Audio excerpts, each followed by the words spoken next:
तारे ब्रह्मांड में सबसे आम और सबसे रहस्यमय खगोलीय पिंडों में से एक हैं। उनका जन्म और मृत्यु ब्रह्मांडीय विकास प्रक्रिया में सबसे महत्वपूर्ण कारकों में से एक है। तो आइए हम तारों के जन्म और मृत्यु के पीछे के रहस्यों की खोज करें। तारों का जन्म आमतौर पर आणविक बादलों में होता है।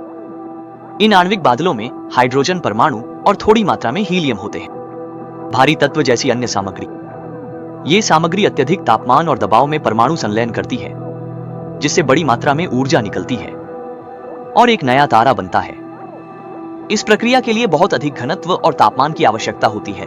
साथ ही परमाणु संलयन को बनाए रखने के लिए पर्याप्त द्रव्यमान की भी आवश्यकता होती है। तारे का द्रव्यमान उसकी विकास पथ को निर्धारित करता है।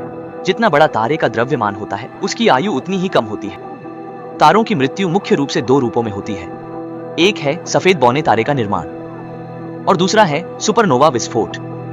जब तारा अपने परमाणु ईंधन को समाप्त कर देता है, यदि उसका द्रव्यमान सूर्य के द्रव्यमान का 1.4 गुना से कम है, तो वह एक सफेद बौने तारे में परिवर्तित हो जाएगा।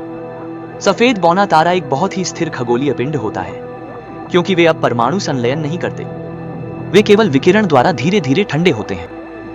जबकि अधिक द्रव्यमान वाले तारे सुपरनोवा विस्फोट का अनुभव करते हैं। यह प्रक्रिया ब्रह्मांड में सबसे अधिक गर्म और क्षणिक घटनाओं में से एक है। यह इतनी ऊर्जा छोड़ती है कि यह पूरी आकाशगंगा की कुल ऊर्जा उत्पादन से भी अधिक हो सकती है। सुपरनोवा विस्फोट से उत्पन्न ऊर्जा और पदार्थ का पुनः उपयोग किया जा सकता है, जिससे नए आकाशगंगा और निहारिका का निर्माण होता है। ये नए खगोलीय पिंड ब्रह्मांड के विकास प्रक्रिया में भाग लेते रहेंगे। तारों का जन्म और मृत्यु ब्रह्मांड के विकास प्रक्रिया में सबसे महत्वपूर्ण कारकों में से एक है।